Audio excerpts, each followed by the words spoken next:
A regular meeting of the Delta County Commissioners is being held this date pursuant to the following call.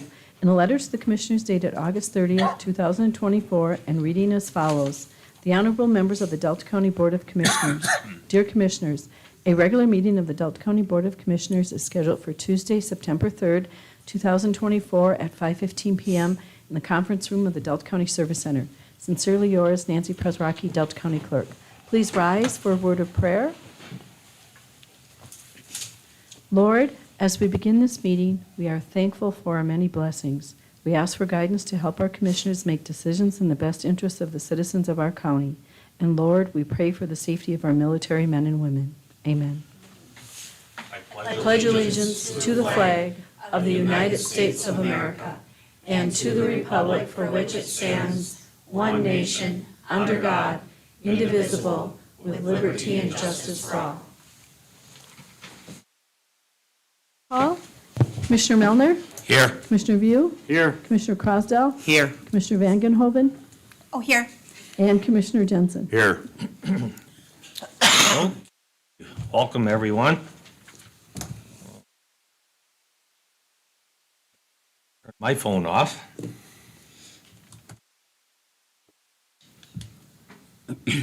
Okay, let's see here. We're going to start off by a special order of business. And we're going to go to number one, and I need a motion to open public hearing.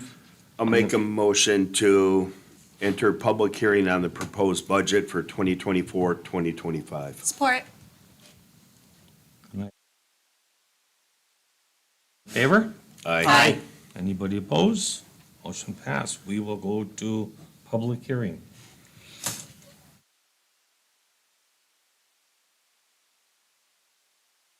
Yep. Yeah. Yep. Waiting for comments. I thought you No. were going to put it on the screen. No. No. This Okay. is public. Yep, Yeah. this is public. Anybody like to make Is comments? there on the any public comments on the agenda? budget? No, On no. the proposed budget. On the Or proposed budget. budget? The budget was included in the agenda packet that was sent out today, and it was, I believe, also on our website, correct? Correct. Okay. Okay. Chris Williams, Ford River Township. The question is whether you will disclose if, while you're in the budget process, you typically are looking to eliminate redundancies or services or things that you're no longer using or doing to help eliminate costs so that you can fund other things that need to grow or new things that need to come in. My question is, will you be disclosing if you did any of those activities, if there are any services or positions or anything that were eliminated from the process? So, thank you. I hope you understand the question. Do you want to take up on that? Yeah, I can give you an idea, and this is one where one of my fellow commissioners will definitely say some. We actually went as far trying to scrape every penny that we could of looking where right now every department, and this is not just supplies, but is something as common as toilet paper.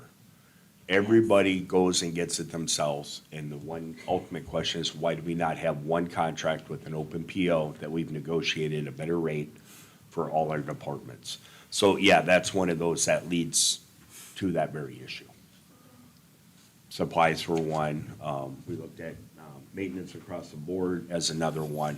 So there were several areas we actually looked at, how we can consolidate those and get the best bang for our buck.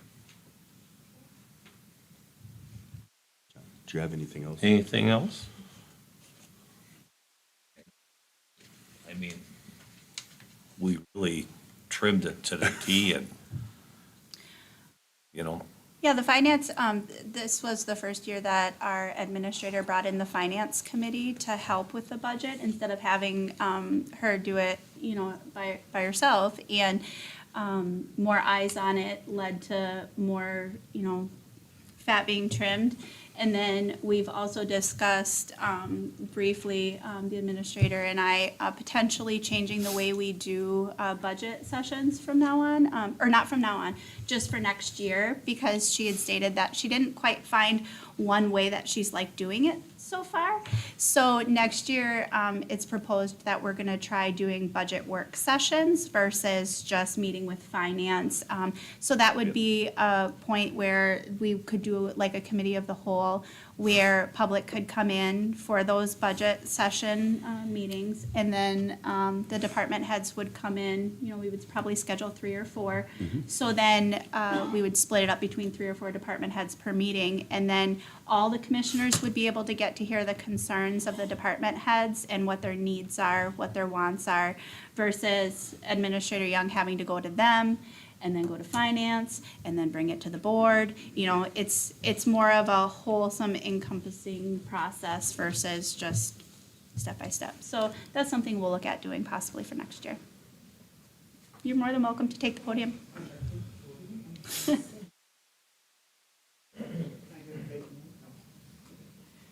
Judy Lacrosse, what you were just talking about, Kelly, is that something like the city of Escanaba does? Yes.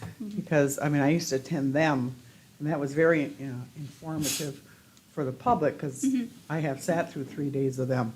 Right.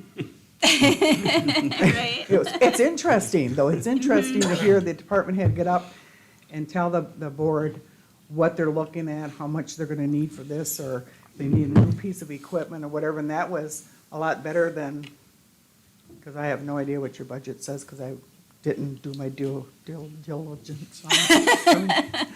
Right. Thank you, Judy. Mr. Chair, oh, Yeah. someone else wants to Yes. walk?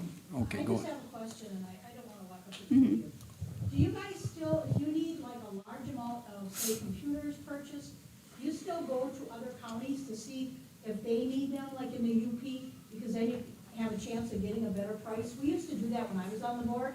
Any large purchases for equipment or IT stuff, you know, we used to talk with other commissioners in the UP, and if they needed a large amount, if you go in together, many times you'll get a better price. I'm just wondering if you still do that. So just for the people on YouTube, our public speaker is Mary Harrington, and she would like to know if our county uses the opportunity to reach out to other counties for large collaboration on purchase of products to save the county dollars. Administrator Young? Each department head would reach out. I've heard of occasions that it does happen, that we do contact other counties. I couldn't say for computers in particular.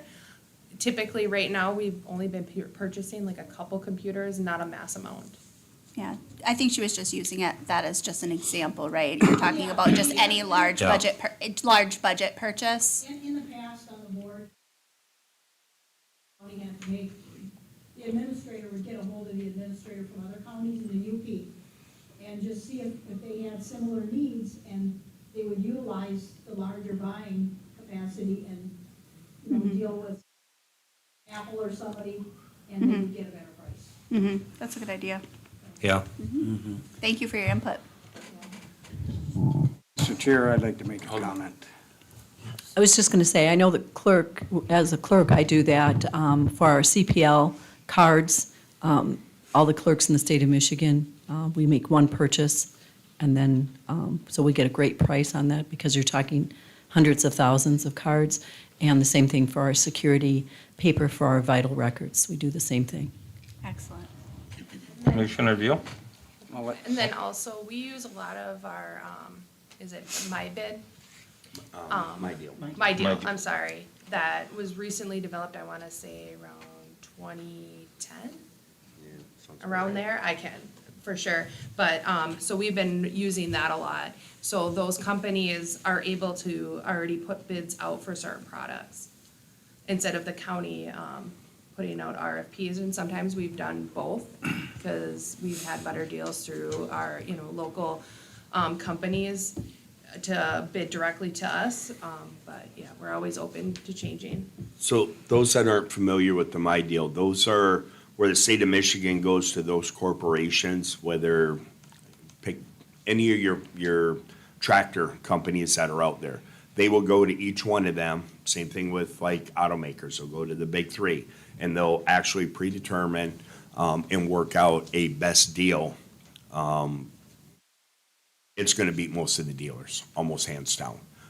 But that's something the state has actually done. It definitely helps when we're looking at a starting point.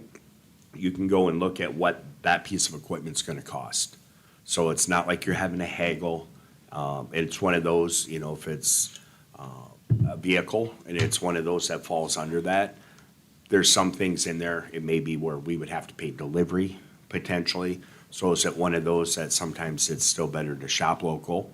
Or is it in some cases, because of the dealership, like in the case with the airport, it's right here in our backyard already. So that's another one that's why it's used that way. It's, the legal portion of the contract negotiations already been taken care of by the state. Commissioner Revere. I just want to thank the Finance Committee, Commissioner Jensen, Commissioner Melner, for putting in the hours to go through that budget, because even somebody like me who ran a business and knows about budgets, plus I've been involved with a lot of budgets, there's a lot of stuff in the budget that is hidden, that is hard to understand, hard to follow, and we need that type of scrutiny in the beginning. And the other thing is, our administrator, Ms. Young, if I can call her that, invited all the commissioners, I think, that weren't on that committee, and we went through that. I think it was like a 2-hour session, looking at them detailed items, and I just want to let the public know. Nobody commented on how the money's being spent, but I just want to let the public know that your commission has done their due diligence in at least recognizing what the Finance Committee did, and if we have any issues on it, we would probably be talking about it today. And I haven't had any at this point, but I have not went through it on my own thoroughly yet, even though I got a brief synopsis, and I want to thank our administrator. And the other thing is, this is my second time going through the budget, and look at the date when this budget comes to the commission compared to when it came to the commission last year. We are improving our transparency to the public in letting them know we want their input and we have nothing to hide as far as this budget goes. So I'm very proud of the advances we made from last year. I think it was, well, I can't remember, it was like 1 or 2 days and people were complaining they didn't have a lot of time to look at it. Well, we've always brought the public hearing has always been the first meeting in September, and then the presentation is the second meeting in September. But what's changed is we had all those finance meetings, we had 5 of them, I believe, that talked about the budget, and those are all open to the public to attend. So they're posted and such, and I think that was the big difference this year. Right, so, And be honest, like, our meeting. I am honest all the Our time. meeting was 2 hours because you talked a lot, that's all. No, I'm just teasing. He asked really great questions. yeah, but you, just between me and you, I think you needed, and we'll make it public, you had a lot more input on your questions on wanting to have answers than I did. Not that I knew everything, but I did. Oh, I see how it is here. Fun here. You know I'm kidding. No, I know. No, but it worked good. It worked good, and please get a hold of all the commissioners if you have any concerns, because it isn't passed yet. No. Are we gonna have another public hearing, or is it Well, just, The next This one is- is the presentation and adoption, right? Yeah. okay, all right. Okay, Well, any more public comments on it? Make a motion to close the public hearing. Support? All in favor? Aye. Motion pass. Okay, number 2 is the recognition of Michigan Association of County Clerks Award for Clerk of the Year, Nancy Pizzacki. Please give your speech. Tell us what happened. Well, first of all, I want to thank you for the flowers. Didn't expect that, so thank you very much. And the award itself, I had no idea, absolutely no idea. And my staff and my husband were able to keep it a secret for 3 months. I can't believe it. So that makes me kind of wonder now.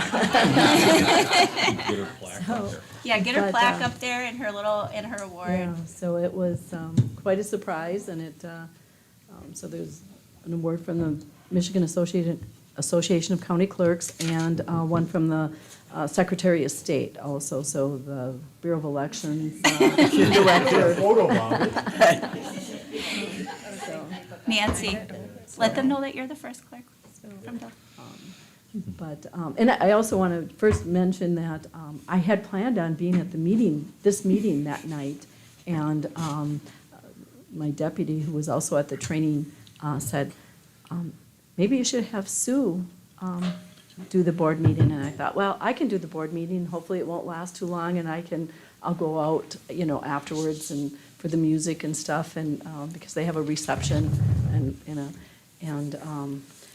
she didn't give it away because she wasn't too pushy about it, and I called Sue, and Sue's like, because they had completely forgotten that there was a board meeting, and I hadn't. I was going to be here, and I would have been really disappointed had I been here. Giving an award over there.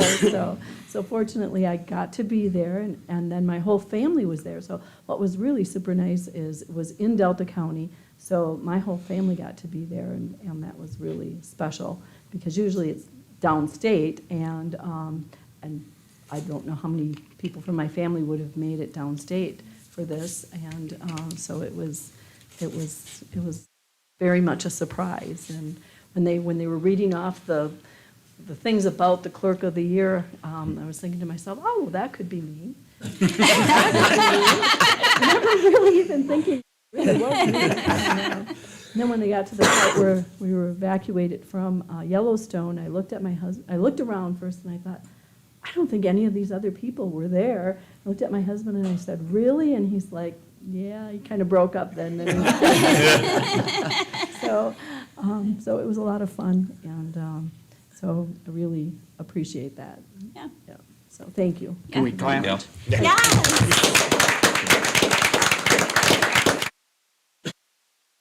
I'd just like to add that Nancy is the first clerk from Delta County to win this award and one of 5 in the Five from the UP UP. since the Michigan Association of County Clerks was formed in 1977. So way to go, Nancy. Actually, that's Oh. when the Clerk of the Where Year they was were formed. yes. Association goes back to the early 1900s. Hundreds, so, yeah. Okay. Yep.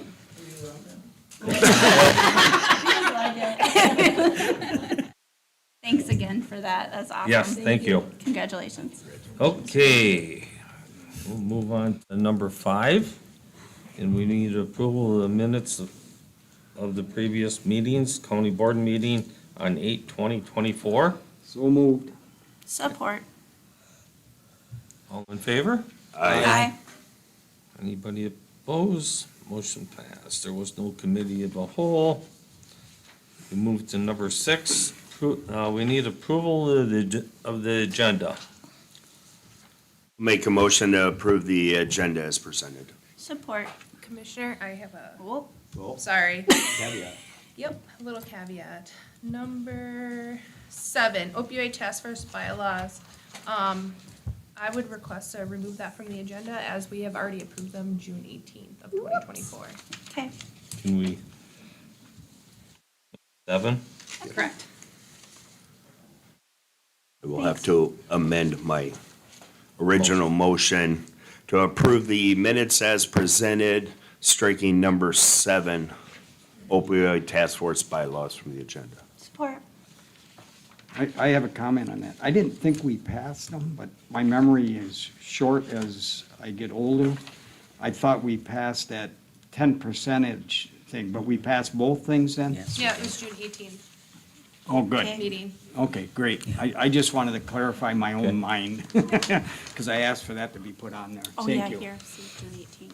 Opioid task force bylaws. Okay?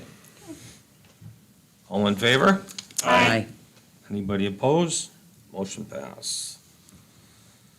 Okay, number 7, presentation of written communications received and forwarded. They're in our packet, if I'm not mistaken. Correct. I need a motion to put those on file.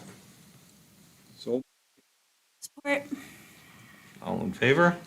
Aye. Okay, number 8, reports of standing statutory special meetings and others. Also in your packet. It's all in the packet. There are 4 different committees Minutes, yeah. and 7 different minutes. Okay. Motion to,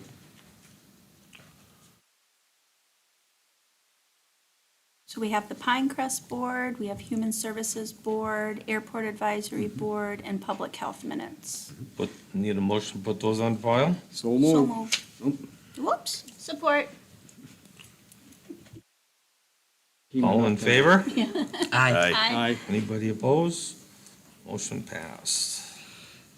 Okay, public comment on agenda items. We have Cheryl?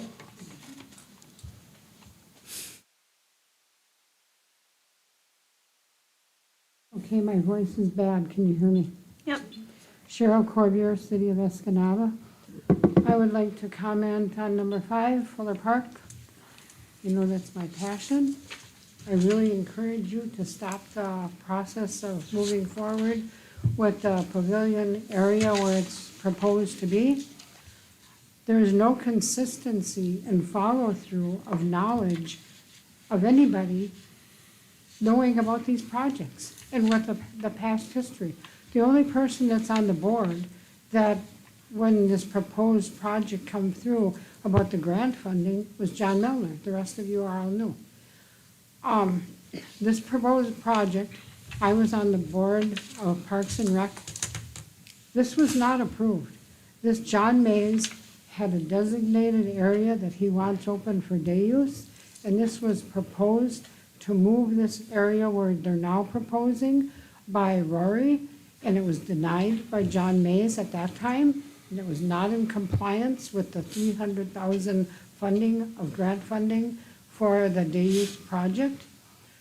They have a map John Mays has drawn up that they want all the campsites on the day use side of the river removed, and there's a space there for a parking lot.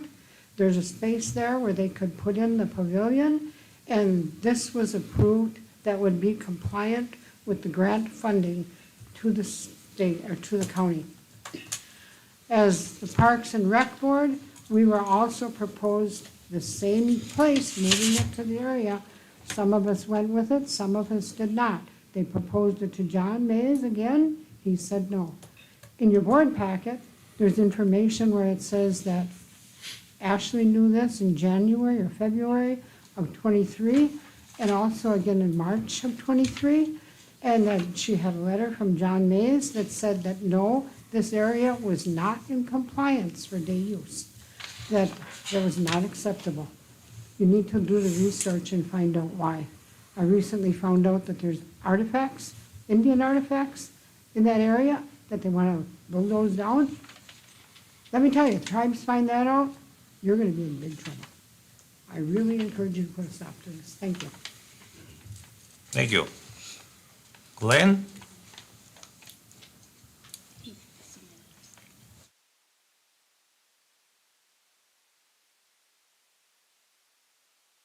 Glenn Vandenwater, City of Escanaba. Foremost, I appreciate the Parks and Rec Commission in-depth discourse conducted on August 28th of 2024 on the currently proposed O.B. Fuller project, or O.B. Fuller Day Use Development Project. Based on the discussion, it became evident that key aspects that should be used to effectively and thoroughly evaluate the proposed project were not available to the Delta County Board of Commissioners, the governing body of the Parks and Recreation activities. Specifically, elements including the archaeological report and a general funnel assessment by Rain Rutherford in a recently modified construction area footprint that Mr. Weary, August 28th of 2024, presented and should be evaluated. The archaeological report clearly identifies artifacts attributable to the Native Americans' historical use of the shoreline in adjacent forested area known as O.B. Fuller Park. Based on the artifacts discovered, Franzen and Martin, 2021, indicated that their site assessment did not preclude that the site may have additional undiscovered archaeological deposits and recommended that prior to any future earth-disturbing projects, an archaeological survey be conducted to determine the extent of potential information value that remains. Mr. Rutherford, a respected Upper Peninsula field biologist, in an email to Mr. Joe Kaplan on January 2nd of 2022, indicated that consideration should be given to protecting the dunes shoreline ecosystems at Fuller Park, with specific reference to the presence of the rarely encountered five-line skink in a skink-suitable habitat provided at the park. The species, though not listed by the Michigan Natural Features Inventory, is at the north part of its range in Michigan in the park area. The footprint of the proposed park development changed significantly following a recent on-site meeting with Mr.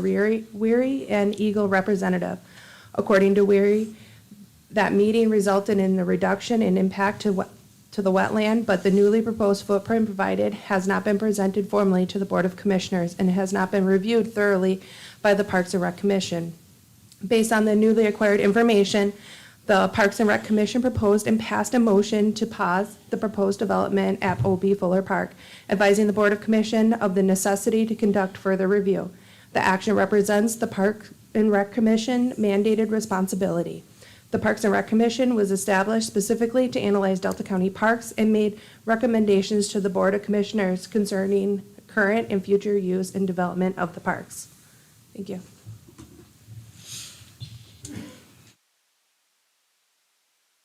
Sorry. Everybody awake? Any other public comment? That was it. That's it. Yeah. Is there any other public comment? Hearing none, public comment is closed. Okay, we will go on to committee report. Number one is Administrator Youngs. Last Friday, I had a meeting, I believe Commissioner Mullner and Commissioner Vandenhoven attended. There was a presentation by our Emergency Management Coordinator, Paul Geyer, of the Delta County's new emergency response system for our first responders. Also in that meeting, they discussed the county-wide training that was conducted over at Gladstone Schools. And I think Escanaba Public Safety was also looking at next year on their training, county-wide training. And then I just wanted to make an announcement that next meeting, I'll be presenting the budget, so that's it. Okay, Move to place administrator report on file. need a second? Support. All in favor? Aye. Aye. Aye. Motion pass. Number two, Finance Committee reports from 8/22/24. So on the Finance Committee minutes from 8/22/24, there were two items. One of them, it was an informational meeting with Judge Parks and District Court on upcoming needs that they have, as well as some possible sources of funding for those. The other one was us finishing going through the budget and making motion for that to come forward to tonight's meeting. Need a motion to put that one on? I'll make the motion to place that on file. Okay, can I get a second? Support. Any, all in favor? Aye. Number three, Personnel Committee report, minutes from 8/26/24. Our agenda included the administrator evaluation. We had an additional handout by our administrator with the, kind of mimicking the city of Escanaba, the 360 plan. So that's still a work in progress. We honed it in a little bit. It'll come to the board when when we feel completely confident that it's going to be fair and be able to implement it by all the commissioners on a nice basis. The biggest thing about the new one, instead of having a 1 to 5 scale, it has 1 to 10, and it doesn't have anything that's satisfactory as 5 or something. It's just a scale of 1 to 10, meaning the highest ability being performed to the lowest. And then it gives you a lot of leadway to hone in on exactly what's happening. Because before, if you did a 3, that's average. Well, below average, yeah, it's a C, 1 to 5, it's a C if you look at comparisons on how they grade. So I think we're moving forward good with that. The other thing is,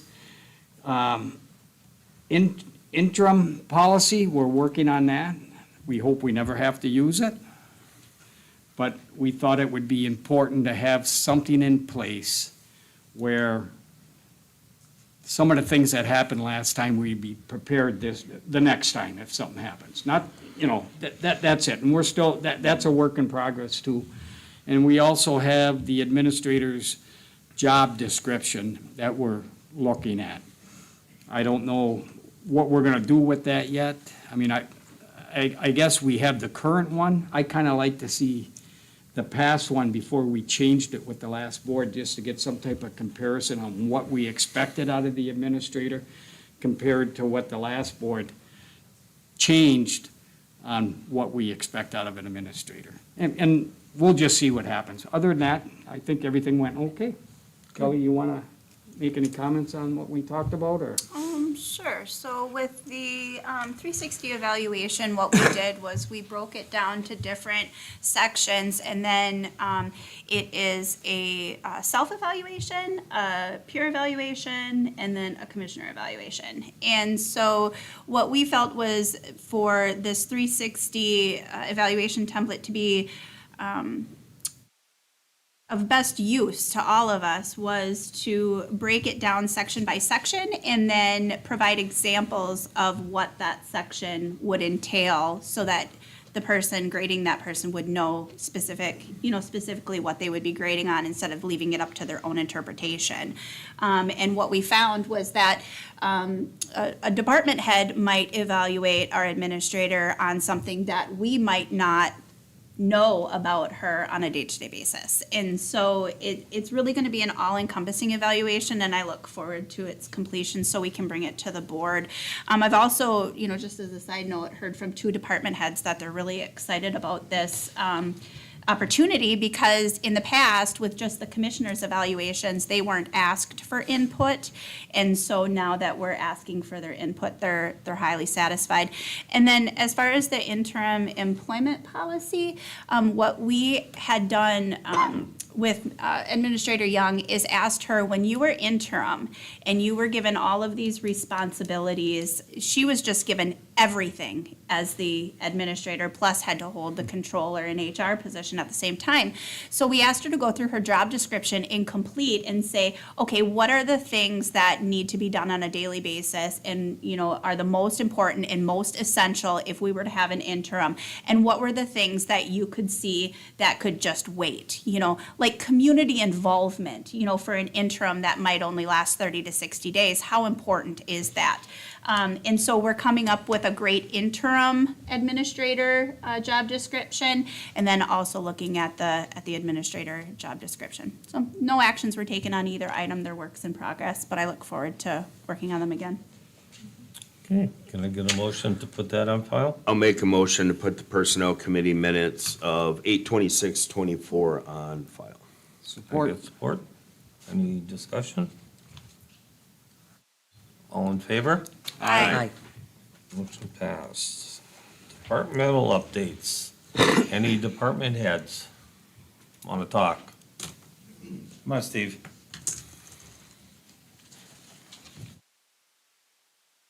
Steve Worry, Delta County Park Manager. Congratulations, Nance.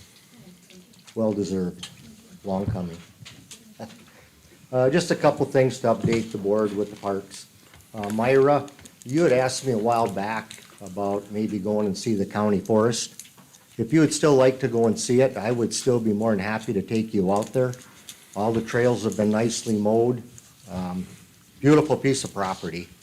And if any of the other county commissioners would like to see it, I'd be more than happy to take my time to do that for you guys. Had to wait for you to get your work done, hey? It's easier to walk through right now. Yeah.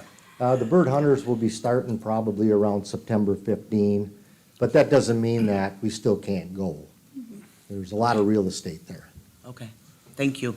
So, one other thing, I just wanted to update the board, because I'm just kind of carrying on business of the county parks and with the board. I did meet with Eagle, and we found we did not need a permit at all, that there's no wetlands that we would be passing through. And she was pretty happy that we could come to an agreement, and it would be just before the pump house going on a slight angle. The footprint of where all of the pavilion, playground, and the privy and all the stuff would go would still all fit on that same footprint. The parking lot would just be located on the upland, kind of on the other side of the project. I think might be a little confusion here, and the reason I came up now also is I don't know if I can speak when you speak on 5. But I think that there's some great confusion that we're looking to make this project and eliminate the day use area. That's not the case. No. There's been no talk about ever taking them sites back. And I've talked to John Mays, I've talked to Mary Carlock, and there's some people above John. I know that there's 2 emails that got sent today that we'll be discussing here shortly. I did get both of your questions answered, Kelly. And we can talk about it then, as long as I'm willing to take part in that conversation or answer Absolutely. any questions that may happen. Absolutely. But I want to make it very clear to the board, I want to make it very clear to the public, that this project is for the campers, and it would extend extra parking area and stuff for more day-use people to actually use our park. It's still a great project. I don't believe, and we can get into it more, I think maybe Matt might have more to share on this. I know something could kind of hinge on this archaeological thing, but I don't think that there's been any exploration right at Fuller Park or anything that's ever been found. I'm thinking that this could be more of a border lake thing or a full UP thing. I guess with that being said, I'm glad I don't own any property on the lake. Thank you. Thanks, Steve. Thanks, Steve. Okay, any other department heads? Okay, seeing none, we will go on to general orders of business. There's no unfinished business. We'll go on to new business, payment of the bills. I have examined all claims presented and recommend payment of the following, that the county clerk be directed to issue orders on the county treasurer to the claimants for the amounts allowed. Grand total of bills, $1,577,066.66 or 68 cents, excuse me. And commissioner expenses, $2,000, $865.70. Can I get a roll call vote? You need a motion. You need a for it. motion. Sorry. Got ahead of myself. Can I get a motion? So moved. Can I get support? Support. Any questions on it? Well, I'd like to make a comment. Hold on, Chair. we gotta back up. Oh, You actually need an actual motion first before the other support. So moved. Oh, all right. Yeah. I just want to make sure. yeah. Usually we say, Second. I motion to pay the bills in the Yeah, amount of. exactly, especially since he's gonna do a roll Because it's call an vote. amount. Go ahead. I got ahead No, of I'm not myself. doing that. We already have. Okay, we got a motion, a second. I need a roll call vote. Review, Yes. Crosdown, Yes. That's okay. I just wanted to make a comment that I was surprised to see all my meetings done at this meeting when I didn't think I turned them all in at one time. I thought I kind of spaced them out, and the only one that was that I kind of lost a book on was in December, and my wife found that information. I just turned it in recently. So I didn't know if you held on to them for a while or not, and I wanted the public to know that I was trying to turn them in on time. Because it looks like I turned everything in just recently, and I thought I would make that comment. Right. So we do, you and Crosdale both said yes. Jensen, Yes. Van Genhoven, Yep, yes. Milner. Yes. Okay. Okay, motion passed. We will go on to FY '25 Emergency Management Performance Grant Agreement. Emergency Management Coordinator Paul Geyer is requesting signature of the chair for the new reporting year beginning October 1. Presented in front of you are the yearly tasks that FEMA and the Michigan State Police expect Paul to complete and what data he has to report to them quarterly. Okay. Okay, I need a motion to accept the agreement. So moved. Support. Any discussion? All in favor? Aye. Anybody opposed? Motion passed. Number 3, FY '25 County Veterans Service Fund Grant. In front of you is the application for the County Veteran Service Fund Grant. New this year in this grant is the request to hire a part-time clerk. This position will be 100% funded through the grant and is expected to be funded in the future by the grant also. Excellent. Okay. Need a motion to approve the grant? I'll make a motion to approve fiscal year 25 County Veterans Service Fund grant. I need a second. I'll support that. Any discussion on this? I just would like to know, this isn't that original, this is an additional grant outside of the one that we get from the state for 50,000, or is this that same one? It's the same one. Okay, so we're using this for, what did we use the money Portions. for before? Numerous items, part of the multi-use garage, the renovation, or moving veteran services over here to the service building, the renovation of like the conference room, purchased a trailer. We just used it for odds and ends, and now this is part of our plan that we've been talking about for Hiring. hiring, right. Okay.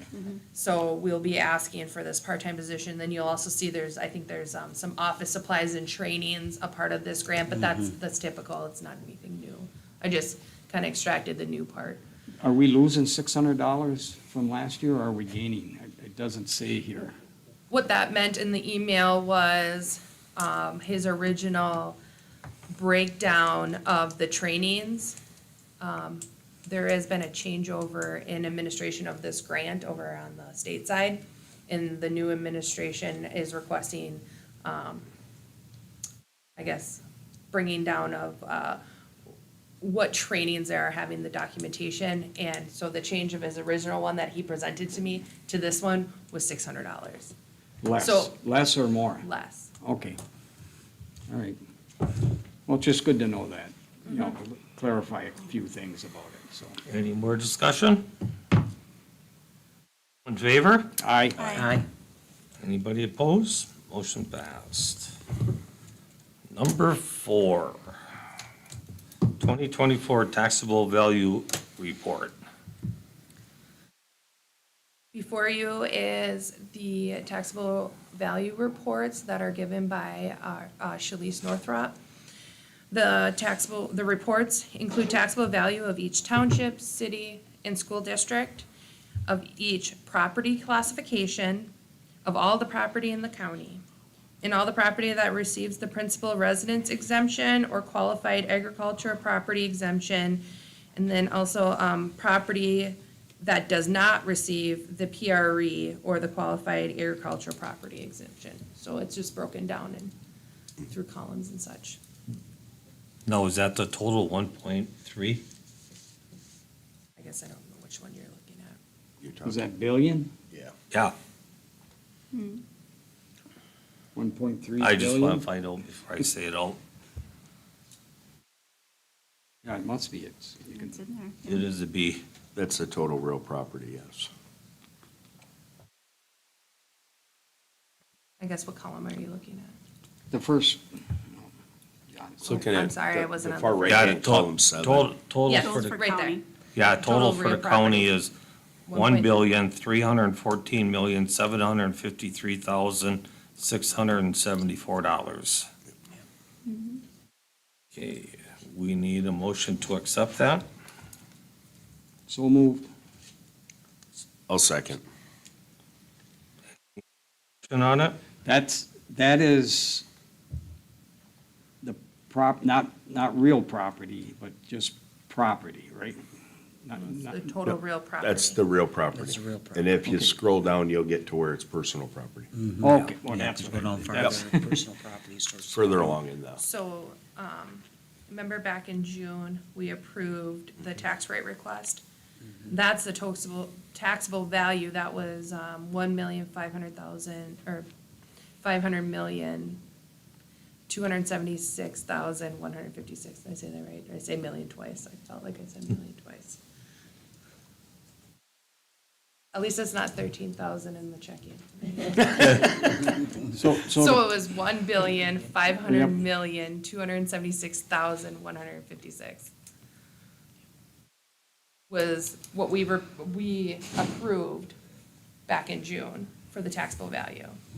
Is that what we're requesting was that number, right? Right. Not the total real property, that's the first, or the last column of the one that's presented in front of you. Yeah, well, the biggest thing is I was trying to do a comparison on what it was last year compared to this year, because we try not to raise taxes, and them two figures will give you a good idea of moving forward, collecting more taxes from sales of property, building, and stuff like that. I didn't have that comparison, so I was just trying to figure out what it was, and I'll have to look it up later. Any more discussion? All in favor? Aye. Aye. Anybody opposed? Motion pass. Okay, number 5. Fuller Park Pavilion and Picnic Area Development. Recommendation to halt the project. Who would like to start?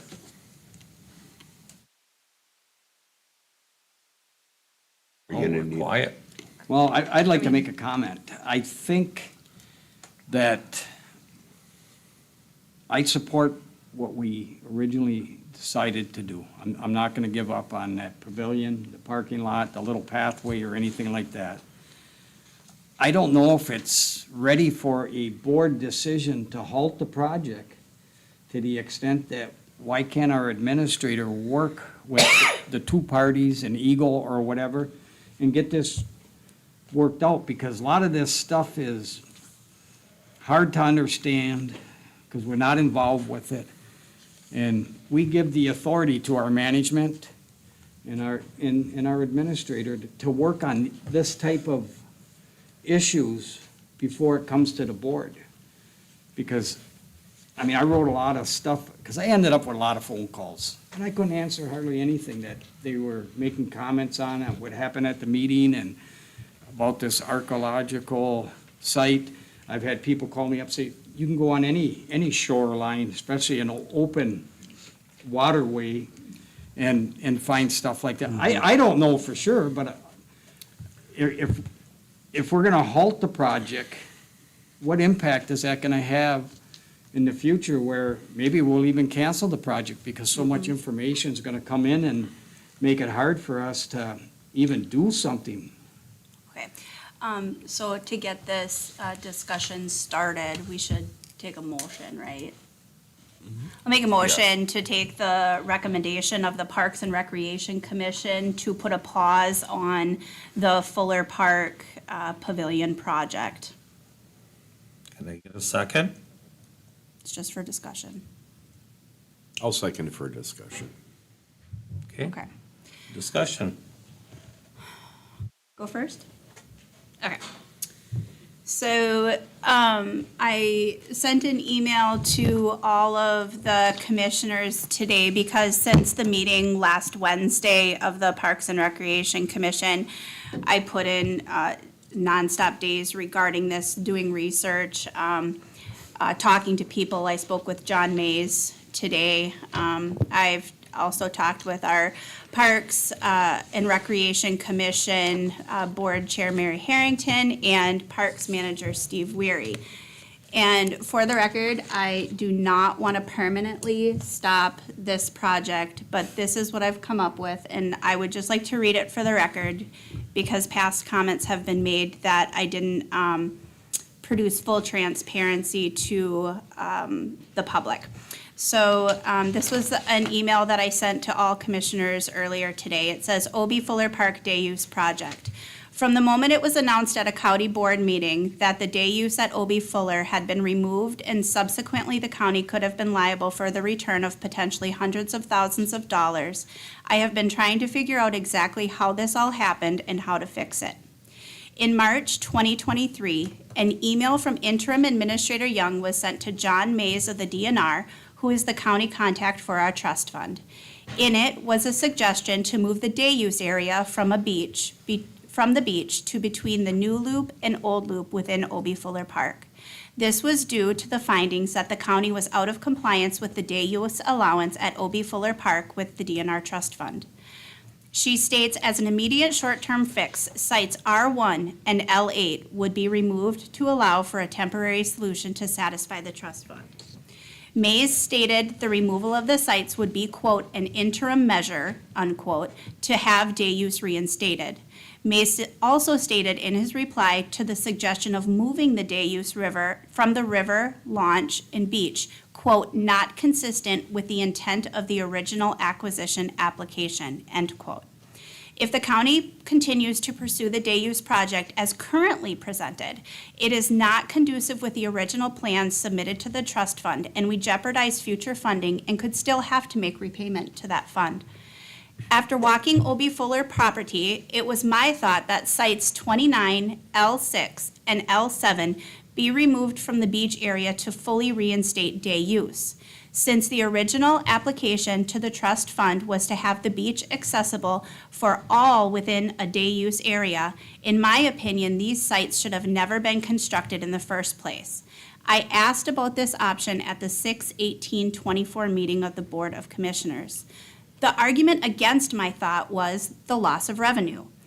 I have not been provided any numbers regarding potential loss of revenue for these sites, nor do I know how many nights per year these sites are rented. However, with doing simple math, if charging $35 per site, it would take those 3 sites to be filled 667 nights to see the park break even to the $70,000, which is the projected cost of this new day area use project. I would like to see the number of times these sites are rented per camping season via CampSpot to justify not removing them. The Old Loop Day Use Beach area currently has a vault toilet system in place and as it stands now, could be updated for savings versus building a new one in the other proposed area.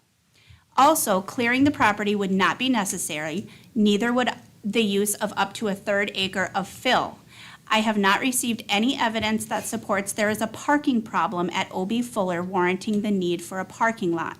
Parking was never a concern until the roads in the park were made the responsibility of the County Road Commission, which then made it illegal to park alongside them. If the Parks and Recreation Commission completes the county's 5-year rec plan, which lapsed while the parks were under the direction of Delta Conservation District and former CEO Rory Mattson, we as the county will be able to apply once again for grants to develop this day use to the beach at a 3-to-1 match, costing this project far less and offsetting any lost revenue from the lost 3 sites. Over the last few months, we have heard Mr. Weary say, We have to do this. The people want this. There was no official community input requests conducted by the county for this project prior to its development. What I did find was the last 5-year plan conducted by Fort River Township. It states, quote, "The most frequent community survey comment requests the local community be granted access to the picnic area, boat launch, playground, and beachfront at O.B. Fuller. This is not a request the county is willing to entertain because they do not have the budget to improve facilities and maintain both a campground and day use area along the lake," end quote. A pavilion in the woods with a boardwalk to the shore might not be what the people want, according to the document from Fort River Township. I would like to see public work sessions offered to the community by our Parks and Recreation Commission to see what they really want for their O.B. Fuller Park. Throughout this project's manifestation, the location of the project or pieces within the project have changed locations several times. I have yet to receive an official site plan with measurements, a cost estimate for each element and the project as a whole, or any detailed project plans whatsoever. This would not be acceptable in any other department within the county.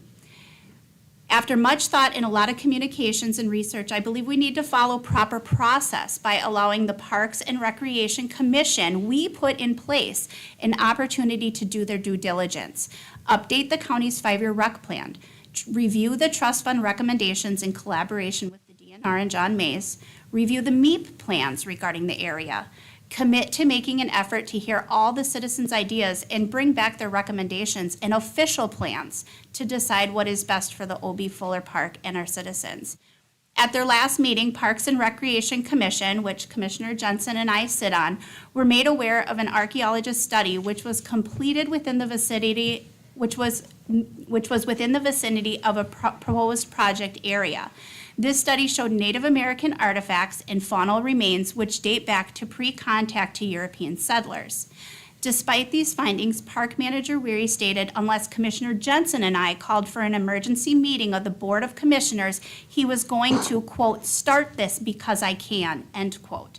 His comment and actions were concerning to me, as with any changes or new developments to a project, patience and thoroughness is essential.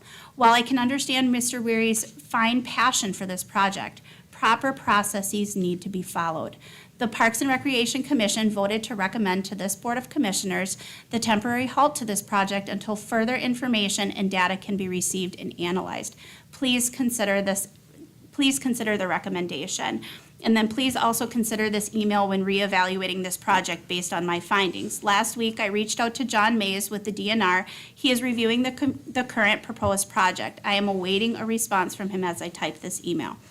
And then I also received an email back from John Mays, and in it, he says, thank you for the phone conversation today. Nice to hear that you are moving toward getting your 5-year recreation plan updated. Thoughtful planning is always a good foundation upon which to build a municipal park system. It is fully within your board's authority to delay a construction project if you feel it is the right thing to do based on getting your recreation plan in place and the need to get clarification on potential historic artifacts that may be present and should be protected as appropriate. It is also within your board's purview to decide where various features of your park are installed, subject to relevant state laws, of course. It has always been and remains our office's opinion that the best location for the day use area is the Loop Drive near where the Bark River meets Lake Michigan. It has the beach and river access and is the most desirable location for a whole host of recreational uses. Our office's review includes a state licensed landscape architect, Mary Carlock, who also is the grant coordinator for the Upper Peninsula. Dividing day use into 2 locations with a number of campsites in between seems likely to cause confusion for citizens visiting the park. Our office would encourage a larger day use footprint at the Rivermouth Beach location as opposed to dividing day use into 2 locations as proposed. Please feel free to reach out if additional questions arise. John Mays. And that's all I have. Thank you. Actually, I have a couple ones. It would have been nice to know you were reaching out that way, or to include our administrator since she had been the previous point of contact? She was CC'd in the emails to John Mays. I'm talking even the phone calls. I just received a phone call 2 hours before the meeting. All right. The archaeological paper that was put forth, I think, is pretty disingenuous, and I'll tell you why. I read a lot of scientific journal pages that are even pre-peer review and those that are in publication. I have never seen an official document like that, especially when you look at the title page that's on it. Find me somebody that has a PhD that's doing, I don't care what discipline, is not going to put their doctorate, their name, and then all the other little letters that come after that name. The format on the front doesn't even follow the standard APA format that you would use to submit that kind of paper. Let's not to mention, the bottom of that says not to release without the author's permission. That's a whole nother matter. Anybody that's read any kind of scientific paper knows that would be the first thing you would see on the front is who it is and who their organization is. This has 2 names. Then you move into the other part that you would normally see, and that would be an abstract. There is no abstract on this. Several of the citations, again, don't necessarily follow what you would do in an APA format, which is the standard format you would use to submit any kind of scientific paper that way. In fact, one of the citations on there actually is citing an individual whose paper is in the process for their PhD work. Okay, they obviously haven't done their defense on it for those that have done a PhD. It hasn't been peer-reviewed and certainly hasn't been published yet. So, again, it goes back to there's a whole lot of errors that I see that happen in it. It would be nice to have talked to the individuals in there, especially when I see they used a GPS datum. And for those that do anything on maps, they use what's called UTM, which, okay, you can take a regular map that you have, that's a topographical map. There's nice big numbers on the sides of those as well as Latin long. And you can come up with a 10-digit grid coordinate if you use a little protractor. The problem is for this paper being in 2022, I believe, is the date on it. They use the datum NAD 72, I believe is what's written in the paper, CONUS, and CONUS is continental United States. For a paper that was done in 2022, that's a revision in a while ago.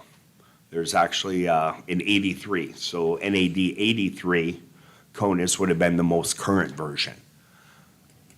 I see where somebody started out and did a 1 meter grid as a search. The way the paper goes, and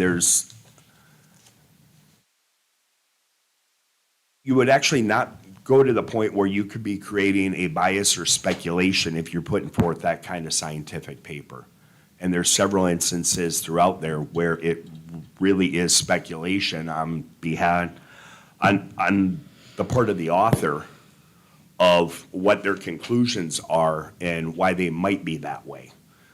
Again, if you're doing that kind of paper, you wouldn't list that.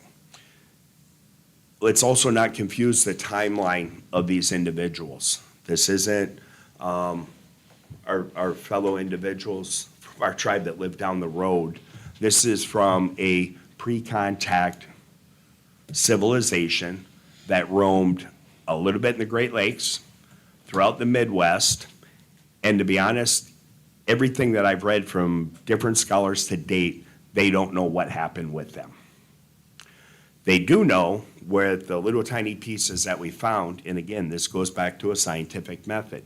If you've gone through that part where you're listing everything else size-wise in grams and in millimeters, why would you all of a sudden in the middle of your paper, if you're a scientist, enlist that you're separating the categories by smaller than a U.S. quarter and larger than a U.S. quarter? That doesn't make any sense. You would list it at 2 centimeters or 2.5 centimeters or 25 millimeters, I think is probably what the size of a quarter is, pretty close. But you would use that as your basis, not the size of a quarter if this is a scientific paper. So I really have to question the validity of it when I look at it. Looking at it, I would say it's somebody that was, first guess, it would be like a paper you would write in entry level in college for what the expectations are on there. I can't imagine turning even a paper in with the way some of the citations are listed on there. I would have had a lot of red marks on my paper. So, yeah, I do have an issue with that, especially not being able to talk with the individuals. There's a lot of open areas in that paper as well. When they talk about remains, when they talk about fauna that was there, and even to the point where there had been fires at one area. Even by the author of the paper's admission, that area has been heavily trafficked in all kinds of things, as fisheries and everything else for over 200 plus years. Anything before that, the civilization window is approximately from 1100, and depending on which university you look at, some will have them into 1550, some as late as to 1650, and then they disappear. There's not one of them that has a consensus in any of those universities on anything I read. And I'll tell you right now, the largest group I found, believe it or not, was on Wikipedia, which is pretty sad because a lot of the universities, the UW system, et cetera, it's not much more than a paragraph on that paper. So to look at artifacts, and when we're talking about artifacts, we're talking stuff that when they talk about the categorized, because this is where that was, oh yeah, I wouldn't understand the difference in size. I wouldn't understand the paper. You're talking about items that first off are by weight of little over a gram. And then the other items they're talking about before they get into the sizes of less than a gram. And then there's also broke down into categories within that. There is sediment. But one of the biggest tales of the items that were found there is they're scattered and they're broken. This group of people in a lot of the other sites that actually have artifacts of substance. And the pots they made are of what you would expect during that time frame. But what we're finding here is literally small remnants of pieces. These people would generally use large pits for storage and then deposit their refuge into that. That's where the bulk of these pottery shards are found in other sites that actually show that they had a village in that area. Wisconsin UW system considers them the first farmers of Wisconsin. Again, this is a group of people that between 1550 and 1650 literally disappeared. What you're seeing for archaeological evidence at there, to date has not been what I would look at as even being rise to the level that you would have to have a genuine concern. If there's actually something remains, we actually start to find items, absolutely. That enters into a whole nother category. But when I use it off the basis of that paper, I would not be using that basis of what was in that paper for anything, especially without having had a conversation with the authors. Again, that paper, there's a whole lot of other things that really rise to just so happen to be walking by and see it, and then you're gonna decide that you're gonna write a scientific paper and then open a 1 meter area. According to them, they also sent items to the state and didn't get anything back on it. The other one would be, what kind of precedent are you gonna set? Because if this does cover the scope, which from the other sites, and when I say sites, this is from various universities, and where they say the normal range of that group is different than what the authors had in their paper. Now, could that have changed? Yeah, it could have. They could have found others. This isn't a group that was necessarily large on trade, but they would interact with others. This was literally one of those sites that it would be as if somebody's walking around to and from, whether it's to and from the water or to and from another location. But this is a group that wasn't known to be nomadic. They were farmers for the most part. So again, I'm not sold on that paper and its validity for scientific value. Was it neat reading? Was it interesting? Did it bring up some interesting items and facts? Yep. One of the other things I would add, instead of trying to shut something down over this, use it for what it's there. These artifacts are not isolated to here. We know that. We know they're up and down the entire coast. Use it for an educational opportunity.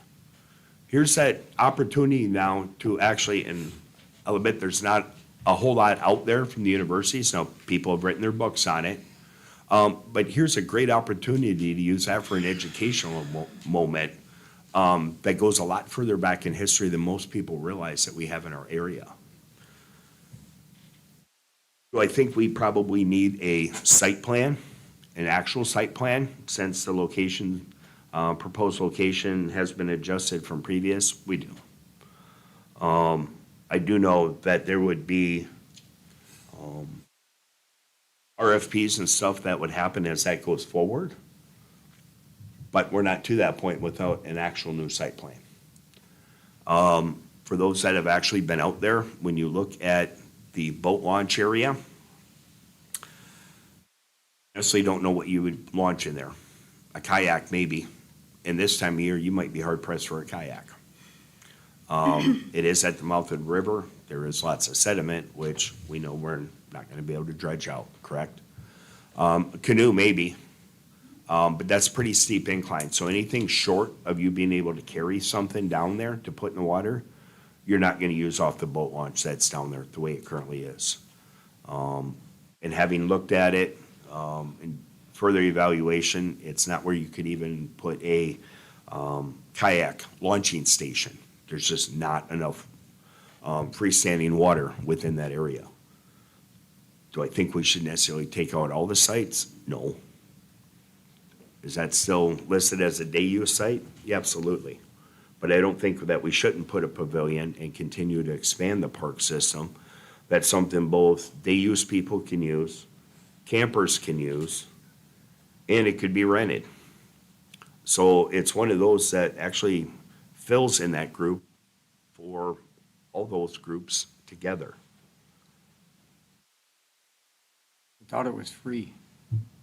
It is, but if it's one of those that you decided you wanted to, Exclusively. yeah, you wanted the electricity turned on, you want to rent it and have a graduation party there? I'm just saying, it's a possibility. Yeah, it's a possibility where it could be like, they have, the pavilion, say at Pioneer. If nobody's using it, you're. You can open use to it. Yep, but if you want power and you're gonna actually wanna schedule an event, you can do that. I guess one of my concerns, if you were trying to put that pavilion on the beach side of it, and I understand what the road commission said about parking,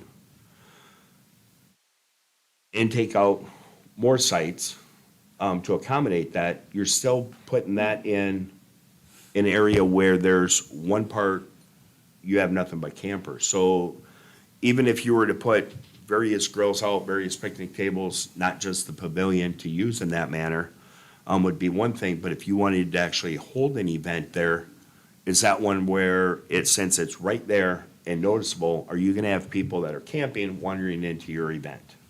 Where if it's in that area that is a little bit out of the way, and out of the way is a relevant term, it's a couple hundred meters, it's not as likely for someone that's camping just to walk into your event, where if it's right there, I think it's a little more possible for somebody to walk into it. I mean, I'd want to see a site plan and actually the cost breakdown as we go forward, because that's gonna have to happen for RFPs as they go forward, but an actual, plotted out site plan, absolutely. So do you think that's something that we as the Board of Commissioners should handle, or the Parks and Recreation? Park and Recreation, Okay. yeah.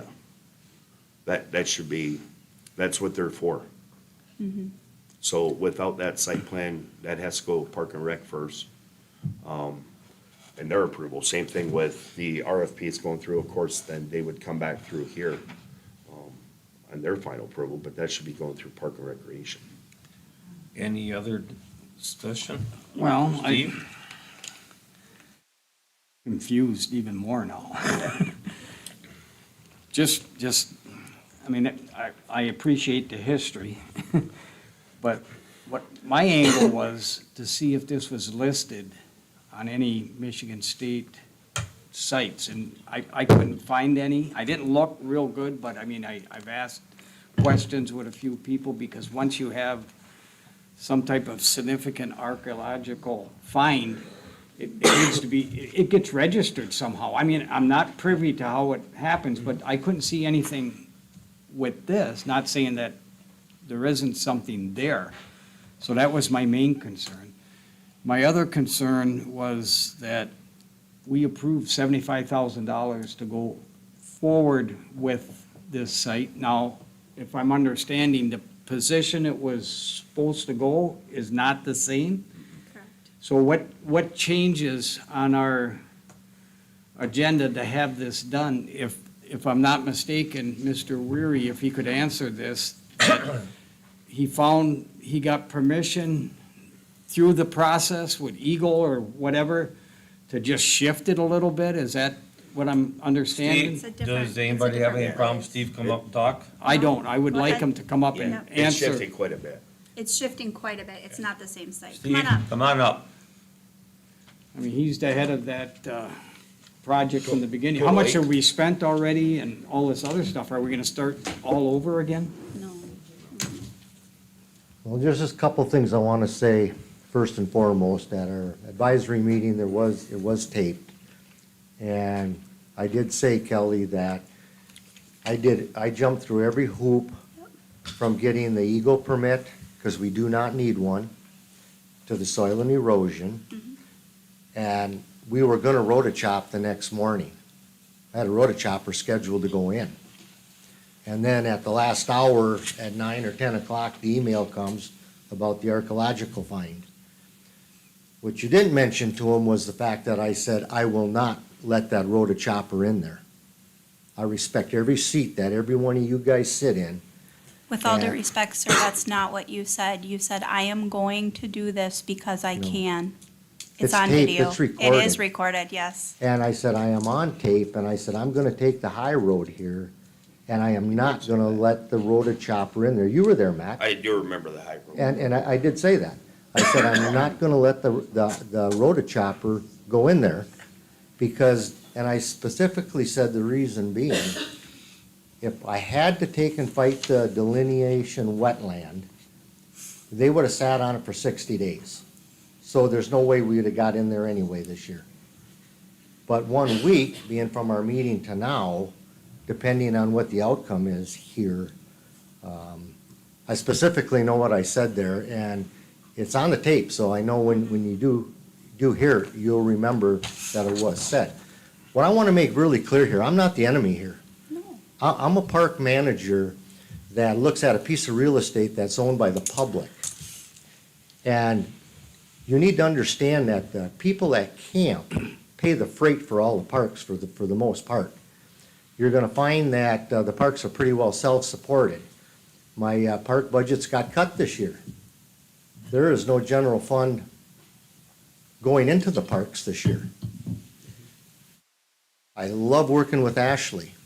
I called her, I had her in my office on Friday morning for an hour. We had a great conversation. And I said, I found over another $20,000 you can cut out of the park. Is that right, Ashley? We went through a number of things, and there was a number of things that we could take away, but it was over $20,000. And I'd be happy to show anybody what that is. Whether this project goes forward or not has got absolutely nothing to do with me. It has everything to do with probably almost 6 months ago when I gave the first presentation, is the county board on board with it? And every month I come back, is the county board still on board with it? But I have debunked a lot of things that were said about we'd never get another trust fund grant.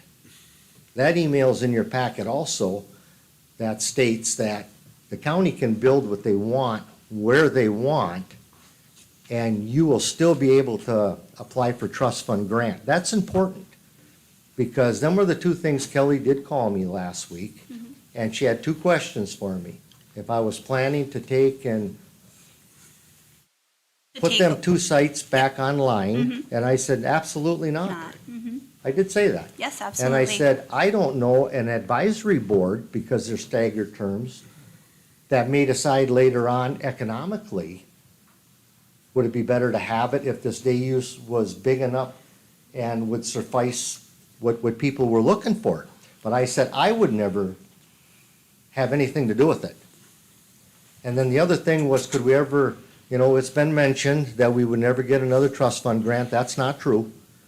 And I've had a lot of conversations with John and with Mary, and then there's people that's above them. The conversation I've also had with the trust fund, to pay very close attention moving forward, it's gonna change. There's one grant that's out there right now that's since 2015. This is becoming not acceptable to the trust fund. We've got one in Delta County that's been dragging on. And what, in the future, what they're gonna do is they're gonna probably penalize people that drag them on too long. It could be financial, but you're gonna get on a list that ain't gonna be favorable for being able to get a grant, okay? So with that being said, I've got zero access to grinding this at all. I'm not at odds with anybody. I'm not gonna fight that this has to go through. I've given you good information. Yeah. And I've been honest in everything I said I would do. A shovel would not go in there. And I have not put a shovel in the ground. Others have, but I have not. And I've jumped all the hurdles. Twice I've had to come for a 5-0 vote without delay to see this through. But at the end of the day, what I want you 5 commissioners to think about, you represent all the people in this county. And I respect the seats you sit in, because they are not easy. I don't care if this project is delayed till spring, but to me, the charades that get played, I think, things can come forward in the last hour. Where was this report 6 months ago? It's a last-ditch effort, in my opinion, I got a right to my own opinion, is that we're not really concerned about the wetlands, but it's this Native American thing, which I care very much about our environment, and I care very much about our Indian heritage culture. But we gotta be careful when we mention our neighbors here that they will never give us 2% money again, because I've had some, not gonna mention names, but there's been some people on that council that are very unhappy right now. And so far, I've debunked 5 issues that have come to this board that the reasons it couldn't be done, and I gave you hard copy data that it can be done. I still think it's a great project for the people, but I'm not gonna sit here and waste my time and fight. I mean, that's what I feel like I've done. I've done everything I've been asked for, and even a member on the Park and Advisory Board in the wheelhouse that's what he did for a living and didn't want to help me with it. But at the end of the day, I got it done. And so I wanted to take and share with you, because it came up. You can remove all of them sites on that center circle. You can put a pavilion there, you can put a playground there, you can put a parking lot there, but it's gonna take all of it. I did, at the last hour before coming here, I went through Camp Spot, and I went through the 10 sites that were there, and I very rapidly went through the 10 sites, and up to date right now on them 10, we're just under $30,000, with up till October 13 to go. With cutting the parks budget right now, got less opportunity for people to camp out there if you take them out. There was an infrastructure cost that put that stuff in there. And you gotta take the financials into consideration there. Where are you gonna come up with another 35,000 in the parks when they're being cut? A trust fund grant. Pardon? A trust fund grant. Maybe. Trust fund grants are not guaranteed. Right. Well, see, here's my question is, if I may, may I? May I? Yes. Yes, okay. So just to reiterate, because we did talk about the potential loss of grant funding, right? I talked about that at 6/18 meeting. I talked to you about it the other day. And John Mays, in his reply to you, says, "Hi, Steve. Construction of park amenities within a grant-encumbered park property would not preclude a municipality from applying for recreation grants in the future, so long as all applicable laws are followed in the process." Nowhere does he talk about whether or not those grants would be, we can always apply for them, but is what we're doing going to sway their decision from giving us grants? I mean, John Mays has made it abundantly clear twice to us that this is not conducive with the original grant acquisition application. And when I spoke to him today, he said removing site 29, L6, and L7 would be more than enough to place a playground and a pavilion. And it would, I mean, this is the expert on this. This is Mary and him, working this up. So like I'm not the know-all on the parks, but I go to the people who are the know-all on parks. So John Mays has been through this process with us, and when I explained this to him on the phone this afternoon about, how the scope of the project has changed, how I felt it was important that the Park and Recreation Commission be able to do their job and follow these proper processes, he says he said thoughtful planning is always a good foundation upon which to build a municipal park system. We don't have that right now. So that's why I said to me, while the archaeological thing is interesting and it needs to be investigated, these are the proper processes that need to be followed, and we need to allow the Parks and Recreation Commission the time to do that. That was my suggestion. I'm glad you mentioned the other part with the trust fund grant with the other group. With the one that has the current grant. Now, we know our former plan expired a little over 2 years ago. The current one that's in progress, and the last one expired, our last plan expired 2 years ago. That's when that one was done. It's been over 2 years, and that project's still not complete. And we know where that location's at.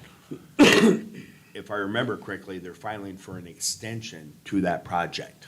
I don't know what you're talking about. What? Yeah.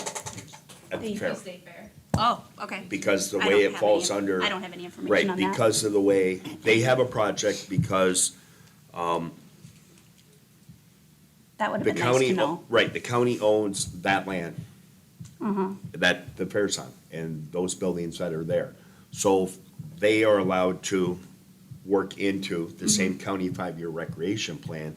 One of the last ones that was done under the former plan was one the fair utilized to do a project for bathhouse and bathrooms, I believe is what it is.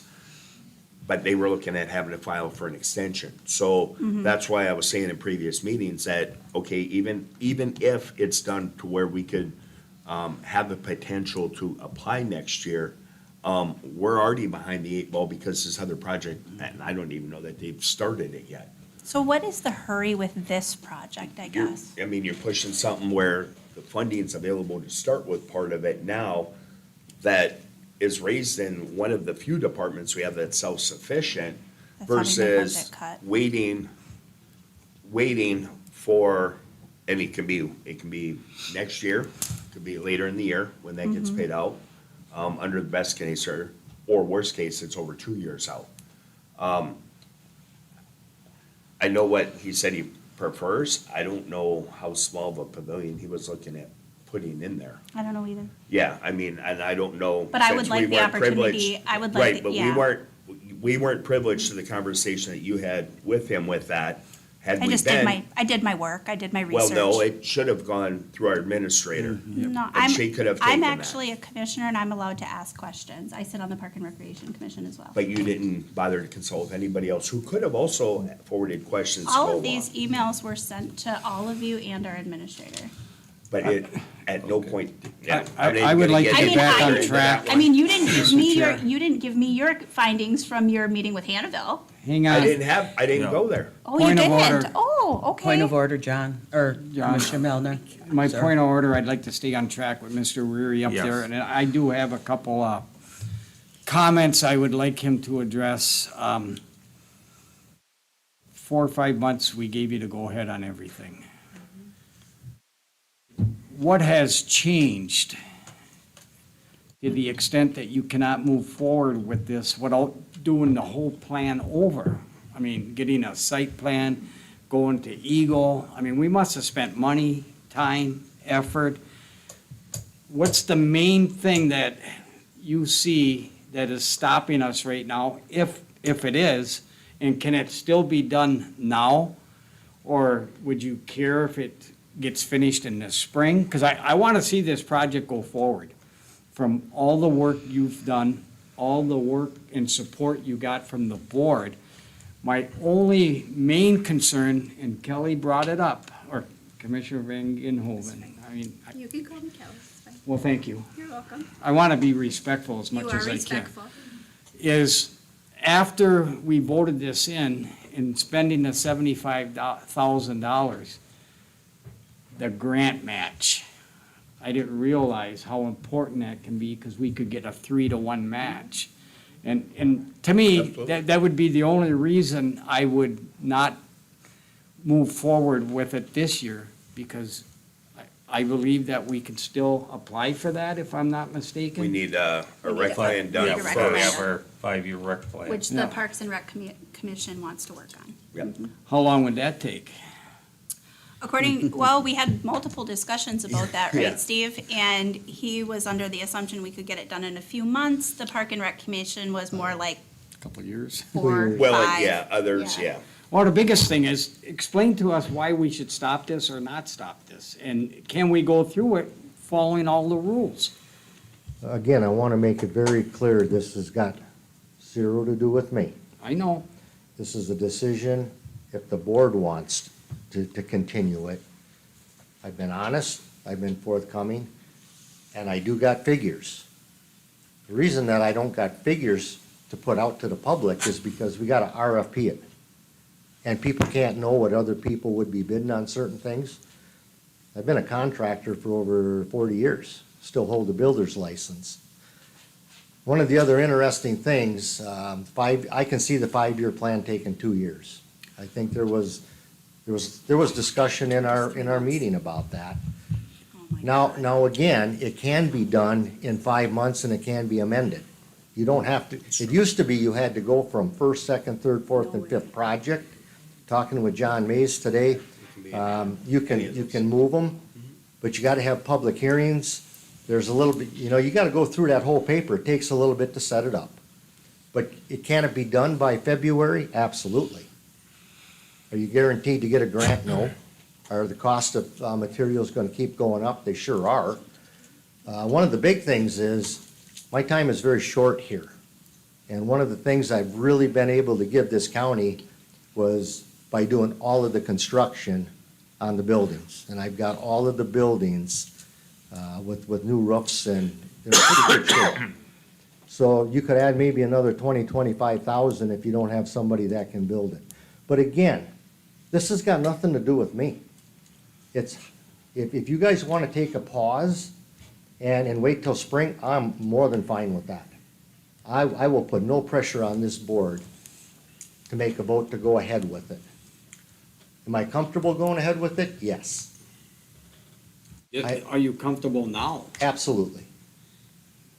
But at the end of the day, I'm not the one that gets to make that decision. I work at the will of Ashley Young, our administrator, and with the board.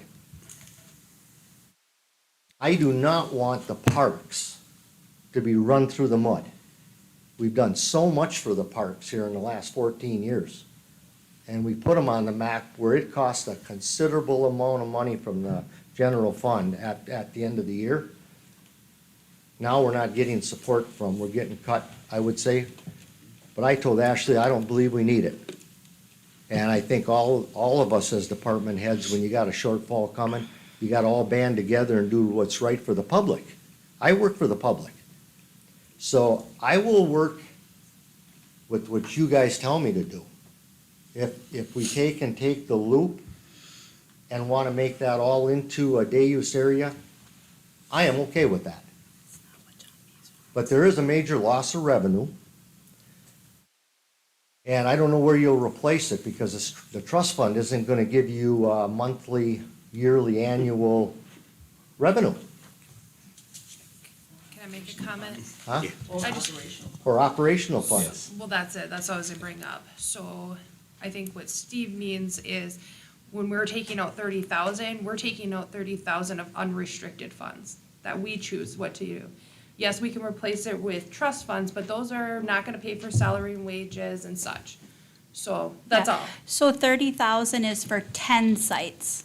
How many were for the 3 sites that, as Jonathan Mays proposed and as I requested at the 6:18 meeting? I How, net- how many times is site 29, L6, and L7 rented per year? That would justify the cost of spending $75,000 for a park and pavilion not in the area that's conducive with the trust fund grant application acquisition. And that's what I'm asking for. If we were to pause and do the 5-year rec plan and save that cost of $75,000 perhaps down to $25,000, how much loss of revenue for those 3 sites would be? I mean, what would be, you're taking the 75,000 minus 25,000, so that would be $50,000. And then you're saying, okay, we take out 3 sites, not 10 sites, because Jonathan Mays never mentioned anything about 10 sites. He said 3. So what would be the cost of those 3 sites to make up for, Simple math, the average would be 9,000. Currently, site 27 is brought in 2,600. What were the other ones? no, it's site 29, L6, and L7. And I believe L6? I think site 29 is a,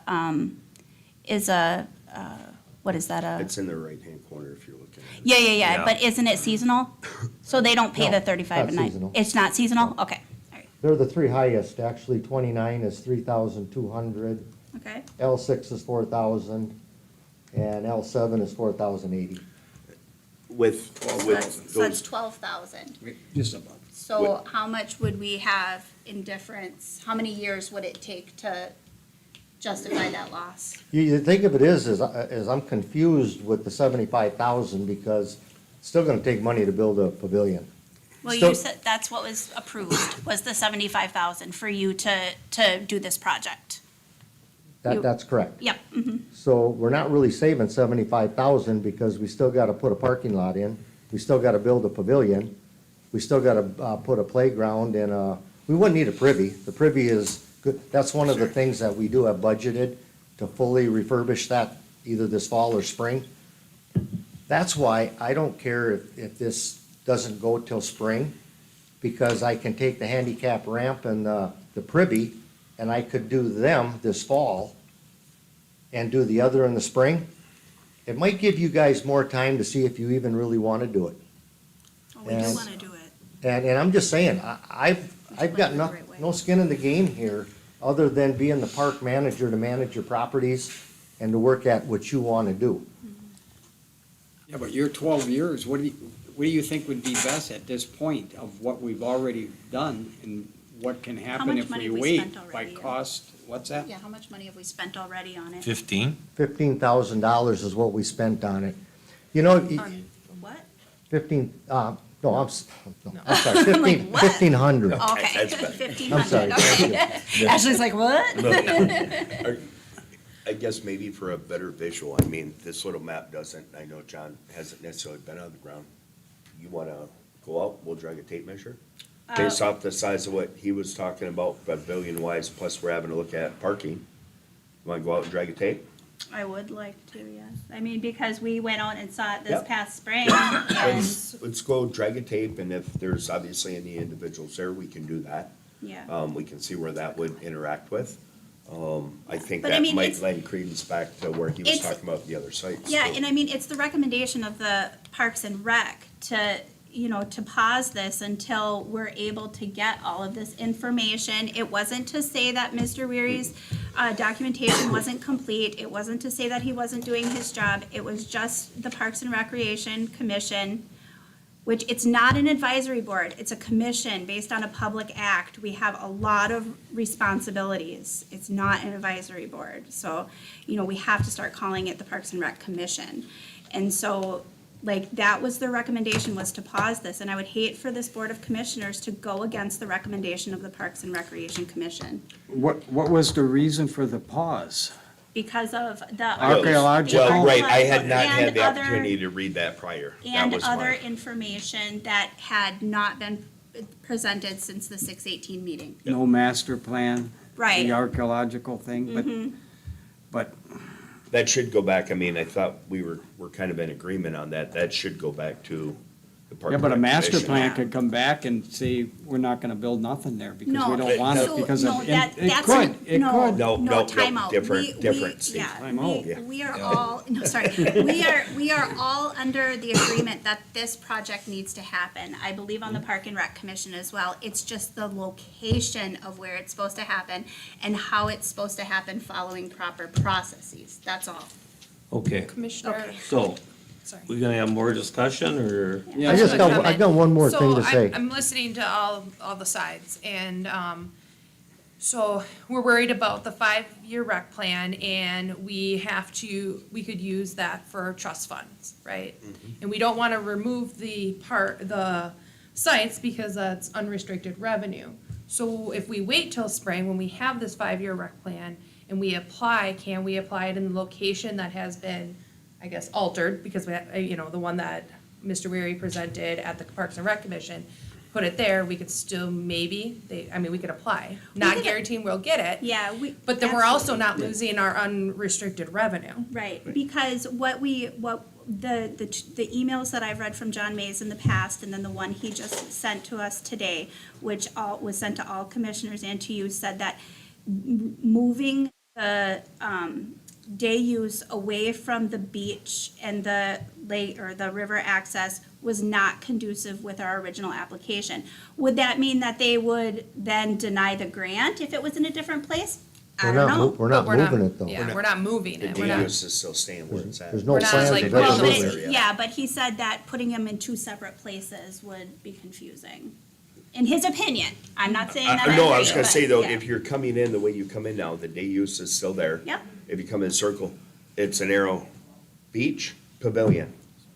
Have arrows Pretty- going opposite pretty easy to direction. direct Yeah, them.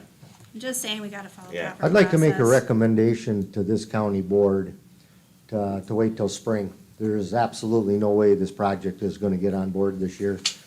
By the time you RFP it, we're into September, you're gonna have September, October, by November 15, you're not pouring concrete no more.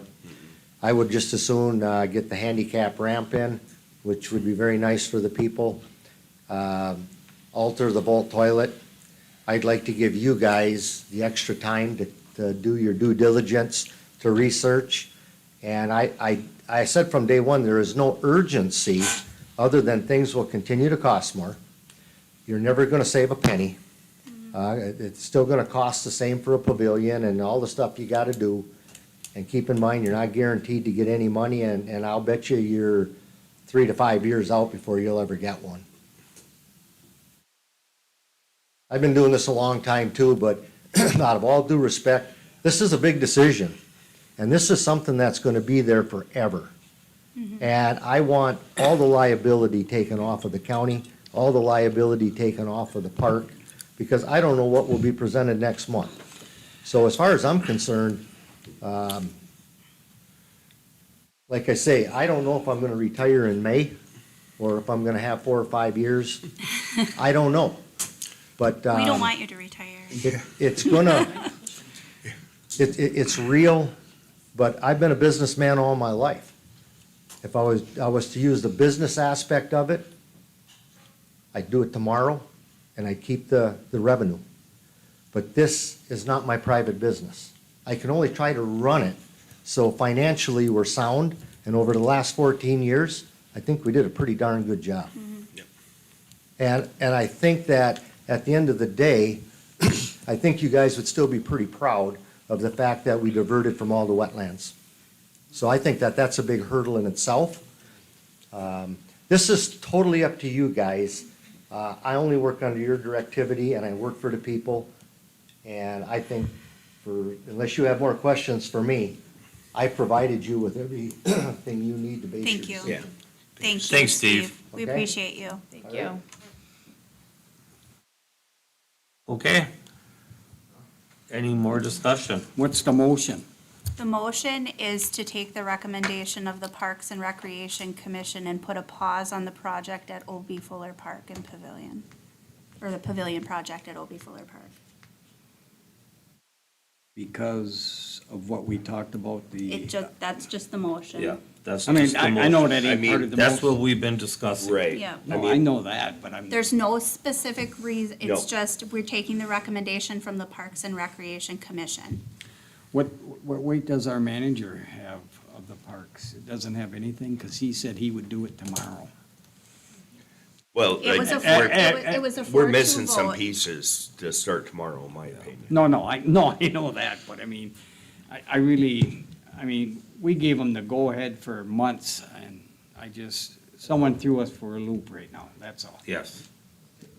I mean, maybe legitimate, we didn't have a park and rec plan, so we had to make decisions based on, Well, then we didn't have a Park and Rec Commission either. well, they had to pass one, and I think that's where this day Yeah. thing came from, something The advisor, they had. before I was here. Yeah, they had the advisory board, and then they said, oh, we're not really gonna have an advisory board anymore, and then they made the Park and Rec Commission. Oh, And yeah. and then when the Park and Rec Commission was formed, was the same meeting when Steve Weary came up and first presented his project. Okay. So, I mean, the Park and Rec Commission is in its infancy stage Yeah. right now. We're working on the basic, things, but they were put there by the former board, by you guys, by you and Melner. Okay. So, We have a motion, we got a second on recommending to halt the project. Pausing it, Pausing it. pausing. Says halt here. No, Yeah, but it the says motion help. is, The motion is- Yeah. the motion was, I made the motion to pause. Yep. Okay. So, I would like to have a roll call vote on this. Commissioner View? deposit would be a yes vote? Yes. No. Crosdell? No. Jensen? No, Vangenhoven? Yes. And Melner? No.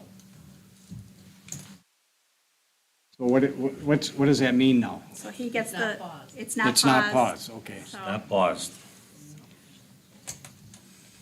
I just believe in him, that's it. So, and then- I think we need to move forward. there's still items that he has to, he still has to do site plan.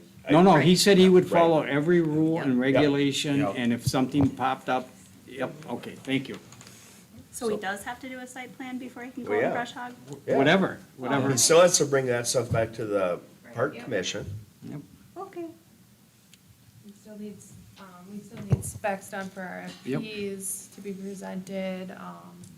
Also, the change, the recommendation from Eagle to change the sites, we don't have to Yep. request for permitting, He'll has do it. to be approved, all of that, correct? Yep. Okay. Move on to number 6. Out-of-county travel for the UPACC. I need a motion. October's, that's October's.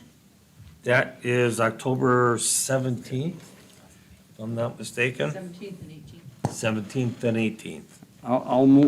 I'll make a motion, we approve the, out of county travel for the UP Association of County Commissioners Fall Conference on October 17th and 18th, which will be held in Harris, Michigan at the Island Resort. Support. All in favor? Aye. Motion passed. Okay, we got rid of number 7. Number 8 is the resignation of M. Nelson Seasonal Parks. We need a motion to accept his resignation. Yep, and Parks Manager Weary had not requested to fill this position due to the parks gonna be closing soon here, so. For both 8 and 9. Okay, There was no details on this resignation, right? Is it just seasonals that are going back to college? Okay, I'll move that we accept Yeah. the resignation of both, I don't know their first names. M. Nelson and E. Blair. Do we have to do those separate? We have to do them Yeah. separate. Okay, Yeah. M. Nelson, then. I'll second that. All in favor? Aye. Motion passed. And then also, we're gonna, thank you. Yes, You- Yes, thank yes. you letter. That's Yes. automatic. Yep, perfect. And number 9? Well, we gotta do E. Blair? Yes. Okay, I'll move Got that it we one at do- a time. Resignation of E. Blair, Accept the Seasonal res- Park. I don't know if it's a lady or, accept the resignation of E. Blair. And a thank you letter. And a thank you letter. I think I just figured that's automatic, but. Support. Can I get a second? Support. All in favor? Aye. Okay, motion passed. Number 10, retirement of T. Lewis, request for a lump sum payout. We have Sergeant Lewis is looking into retiring in October, and we're requesting, for the lump sum payout to be approved by the Board of Commissioners. I'll move that we do the lump sum payout at his retirement and his unused and accrued vacation, comp, personal leave, and floating holiday be added as a lump sum to the final paycheck. As written there, just, Is that his actual date that's on? is it October 24th? Is that the date he's gonna be going? That is the date he gave us, yes, Okay, and he can rescind that too, right? absolutely. Okay. And he's been there for, I think, 25 years. Wow, Well, good for him to, I already congratulated him once. Okay, Need a second. got a motion, a second, all in favor? What, we- oh, I don't think we have a second. Do we have a We don't. second? I'll second. There you go. Okay. Let Myra. I have one more thing. He's asking for unused sick time to be placed into his VALIC special pay plan per road contract. How does that affect our county? Does that do anything different? I mean, the expenditure side, no, doesn't affect us, because we're gonna pay it out either way. Okay, and he's just putting it into like is that a health account or something? Or- Retirement. Oh, that's a retirement Yep. account for, okay. I just wanted to make sure it wasn't something that would be detrimental to the county, because I didn't understand it, so, that's good. Nope. We either pay it Okay, to the we got, individual. Pay it now or pay it later? yeah, Fine. all in favor? Aye. Aye. Okay, motion passed. And then the thank you letter. Yep. Do that one. Now, we're gonna go into closed session. We will need and that was for collective bargaining agreement, May I road ask- patrol. Is this gonna take a while? This closed session? I don't know, it depends on the questions. Okay, is Restroom? it possible that we could just take a 5-minute recess beforehand, just so we can all use the bathroom, please? Okay, we're gonna take a 5-minute recess. I know.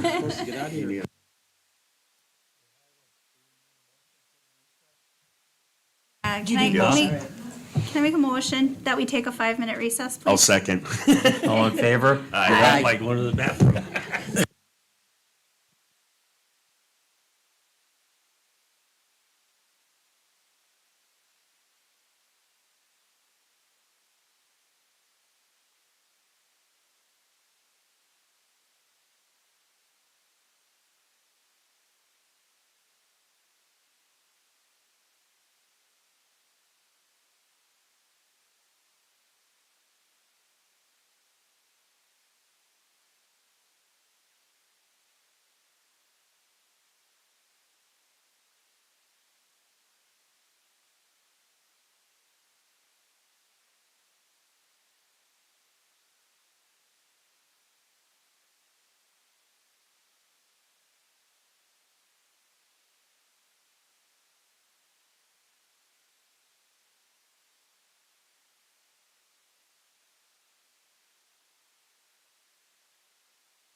session. Support.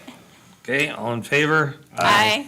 Okay, now we need I think we need a roll call on Nope. closed session. We gotta make the other motion though. Yeah, it's closed session, collective bargaining agreement for the road patrol.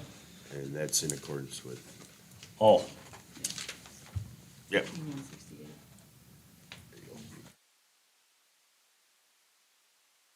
and that's in accordance to section 15.268, 8C. I'll second that. You made the motion, John, so. Yep. second. Okay. Need a roll call? Milner, Yes. View, Yes. Cosdow, Yes. Jensen, Yes. and Van Genhoven. Yes. Okay.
Okay, I need a motion to come back into session.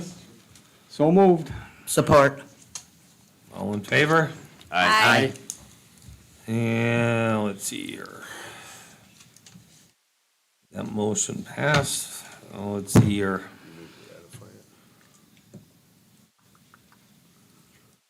Now I need a motion. Make the motion that we ratify the collective bargaining agreement with our Delta County Road Patrol. I'll second. Oh, go ahead. Go ahead, Matt, you. No, I was gonna say I second. Okay. Any discussion?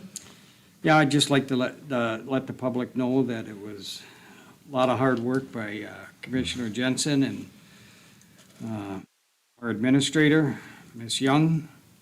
I want to thank them. They pointed out all the stuff in here to make us very competitive in keeping our road patrol people here. And this agreement is good for a 3-year period, starting January 1st, 2025 to December 31st, 2027. So thank you, people. I appreciate it. That's one both sides gave, so to get to where we're at, so. Okay. Any other discussion? Need roll call on this? Yeah. Can do a roll call. Yeah. Do a roll call? All right, Commissioner Melner, Yes. View, Yes. Crosdale, Yes. Jensen, Yes. and Van Kenhoven. Yes. Okay. Okay, we go to general public comment.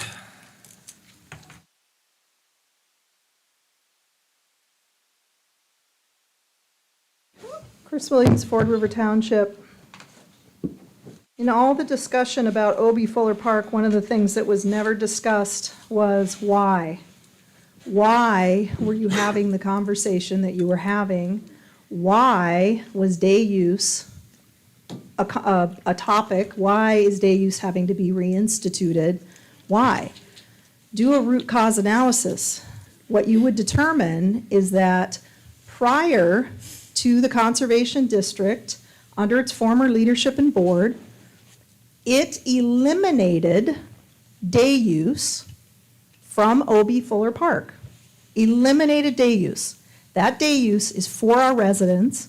We have the right to use that day use as we had used it based on how the trust fund grant funded that development. It was removed because the county had a contract with the Conservation District that incentivized revenue. So it made sense for the Conservation District, while it had management, to increase camping as much as possible, because the more revenue coming in, the more money they could keep, the more money they could invest. So it incentivized, the contract incentivized camping. So you took away day use from the residents. And when you took it away, they were not happy with you, the commission, the previous commission in the county, the district. They came forward and said, no, this is ours. We're not going to use the dusty parking lot across the street of the highway. We are going to use our day use. So you should be putting day use back where it belongs. You should be looking at those plans that the trust fund put together. They are beautifully planned out. That development was beautifully planned out. You should be going back to that. And you shouldn't be talking about how much revenue you're going to lose, because you never had it in the first place, and you never should have taken away day use and incentivized revenue. Second, Mr. Jensen, I was extremely disappointed in some comments you made tonight based on the boat launch at O.B. Fuller Park. You are in a position of authority. When you speak with authority, people listen to you, and they believe you. It is not true that that boat launch cannot launch boats. I just was there just this last weekend. 16-foot, 40-horse motor boat went in the water and went out fishing, and actually up Bark River and fished partway up Bark River. So do not say that you can't put a boat in with that launch. Yes, you can, with a trailer. I launched my kayak there, and many people have launched kayaks and canoes from there. Thank you.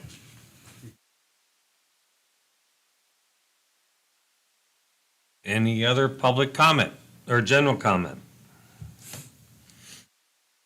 Any other general public comment?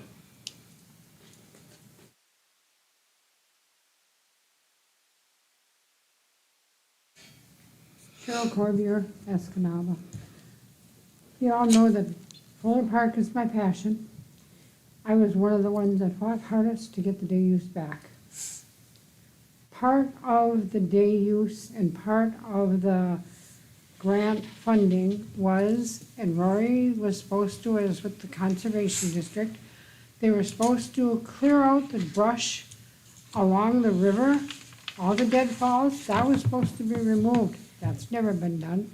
That funding, that $75,000 funding, that should be applied to that. That was one of the requirements that John Mays made and said this needs to be taken care of.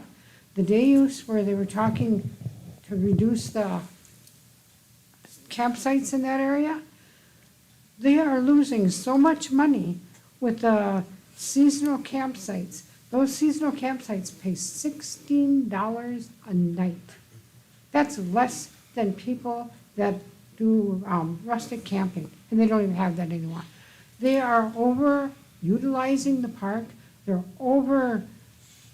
cutting things down, they're losing the beauty of it. This can be all resolved.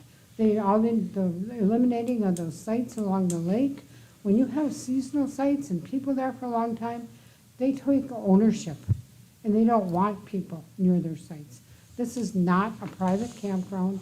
It is not an RV park. It was meant to be a park with green space where we can all go and enjoy it. Not something that people with $35,000 campers can go and have their private residence for the summer and have free upkeep and everything. This is for the park, is for everybody. This needs to be addressed. Look at what the grant funding was for day use and go with that.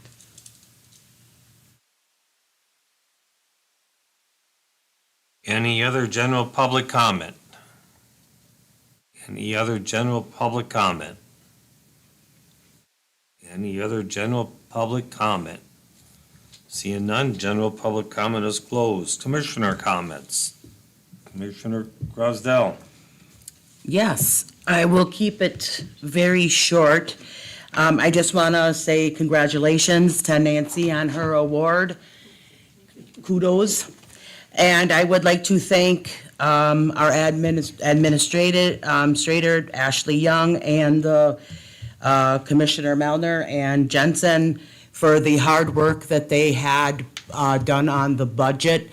I did sit in on one of the meetings just to be there, familiarize myself with it.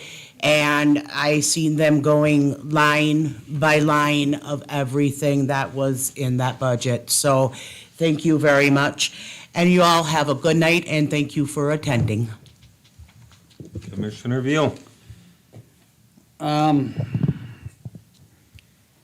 think OB Fuller Park, I have very little history of it, but I'm gonna trust that everything will be done according to all the requirements from the trust fund, the needs for the people. That Mr. Weary will come back with whatever issues he needs resolved, if any, so that we can get back to the point where we can have revenue-generating park to help the county. Everybody needs money at one time or another, and we have full day use for all the citizens' needs as they need them. That's the way I look at it. I mean, and if there is some type of archaeological stuff, we're gonna find out about it, and then I don't have an issue if we gotta pause for that, or because of the trust fund saying you can't do what we do. I don't know. But with that being said, I wanna, let's see, Pinecrest, I attended the August 22nd, 2024 meeting. They have 62 residents there, just let the board know. It's a 120-bed facility, so we're just a hair over half capacity, but we signed an agreement with the state in order to get Medicaid funding and federal funding for the patients there.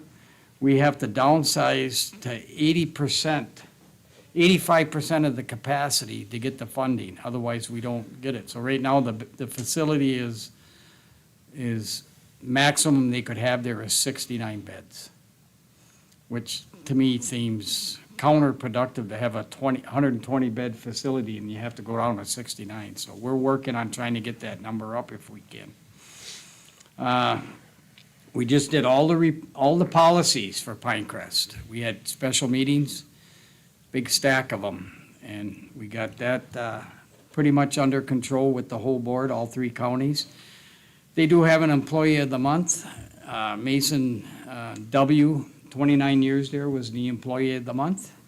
What I thought was really neat too, they had a resident of the month, and that was Joyce T. They don't give the last names, but I want to give both of them congratulations on them accolades for Pinecrest. They have a store there. Anyone that has new things or gently used items to be sold in their little store, they would entertain people bringing them there. They use it for events for the residents, or if one resident needs something, they can't afford it, they'll pay for that. So I thought that was pretty good. Let's see, the Delta County Historical Society Lighthouse is closed, but we had an Upper Peninsula Homecoming of the Sioux Line Historical Society coming to our county to visit that site, and we were told today they would open it up. So that's government helping government by doing something that normally isn't available. They're willing to open it up for our 150 people that are coming here. I thought that was nice.